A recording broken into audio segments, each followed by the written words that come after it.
Welcome to Bloodbath & Beyond. Today we're doing a retrospective review of Graveyard Shift. Stephen King took you to the edge with The Shining and Pet Sematary. This time, he's pushing you over.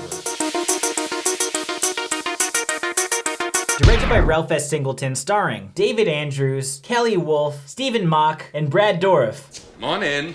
This movie's about John, just a regular guy looking for a new job in a new town. He finds a job nearly immediately because a mill that's being threatened to be shut down due to issues in the basement is basically hiring whoever they can get. The only hitch is he has to work the graveyard shift with all the rats, and there's a massive man-eating bat thing down there too. This is a Bloodbath Baller Club recommendation from Raven House Mystery, longtime supporter of the channel, and I know I say that like nearly every time when it's a Patreon thing, but like seriously, way before Patreon, constant comments and great feedback on nearly everything that we've ever done, which is very much appreciated. The back and forth communication is something we highly value when it comes to social media, because that's why we're here on social media. And so thank you so much for the recommendation. And it's a bonus that this actually got like a re-release from Scream Factory. The Blu-ray has some crazy special features. Highly recommend. If you guys have not seen this, well, links in the description, but we're going on to our likes. I really enjoy this cast. Like, Brad Dourif, awesome character in this film. Because, like, he looks badass. He's, like, taking out all these rats. Everything he says is, like, intimidating. Damn! Woo!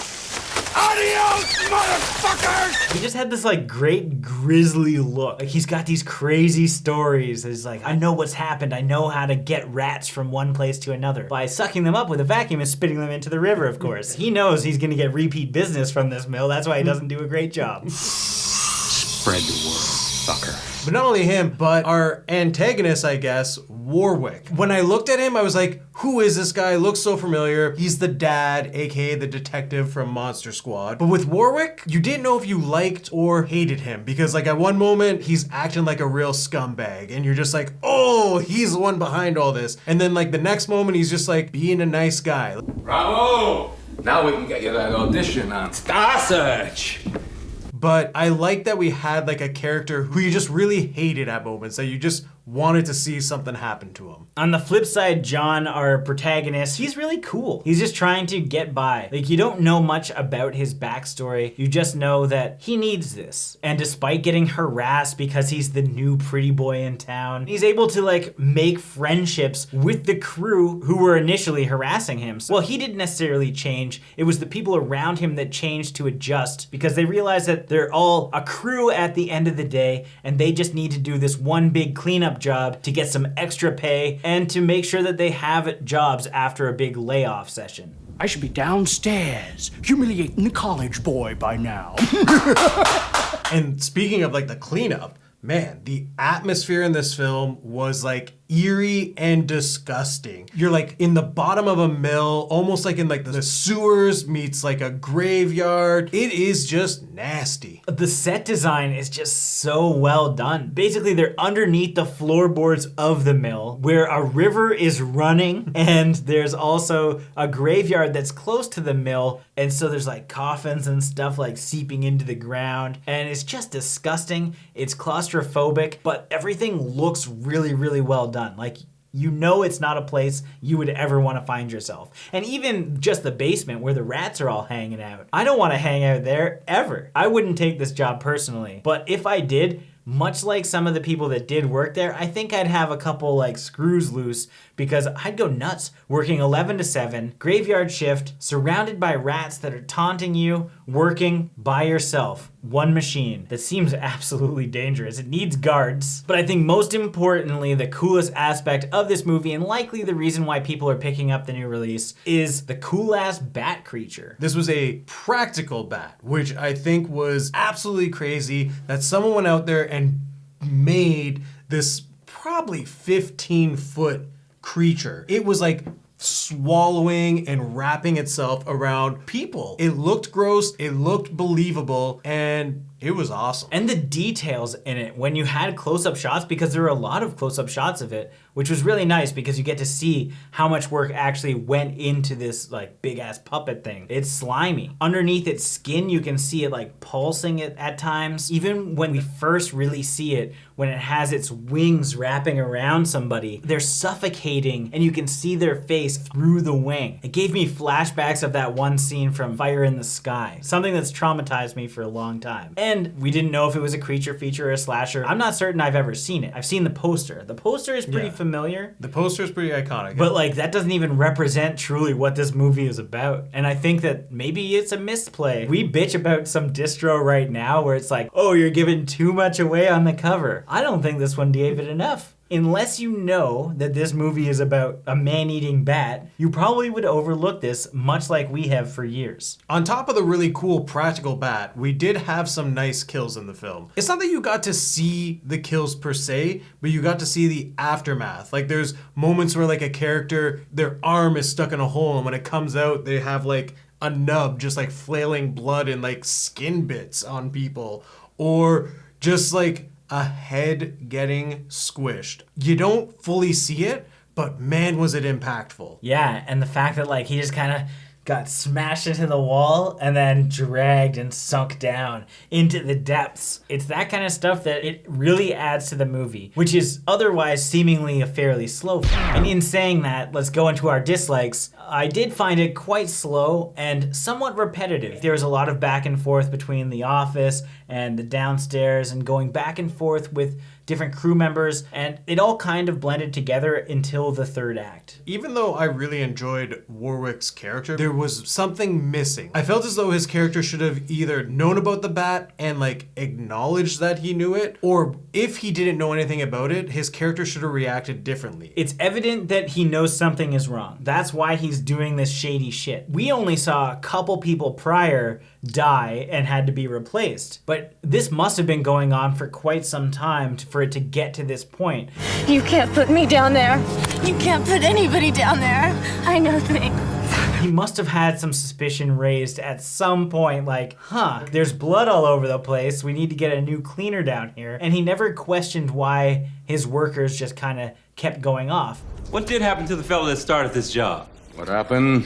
It didn't work out. He must have known, but at the same time, if you did know what was happening, you wouldn't volunteer yourself up and go down with the rest of the crew to deal with the situation. That was either just a missed opportunity or poor writing, and I feel saying poor writing in a Stephen King like book/film, it shouldn't be said. I also wish that we had a little bit more Andrew Divoff, the Wishmaster himself. He did a great job, but I don't think he had enough screen time considering how cool he is. Shoot, Brogan, you're a regular bug light. There's definitely dialogue and audio issues, but the accents. There's already been one accident. This place has to be cleared before another worker steps foot in this death trap. There's so many times where you're listening to Brad Dourif and he's just like, he's putting it on, where he's also resisting like his normal dialect. You could hear that southern drawl, but then he's like slipping into like almost a Charles Lee Ray. Real nice and fancy. Stake one of our boys to the ground. Through his hands, through his feet. Stake him like Jesus. I would say that the most evident person here was Warwick.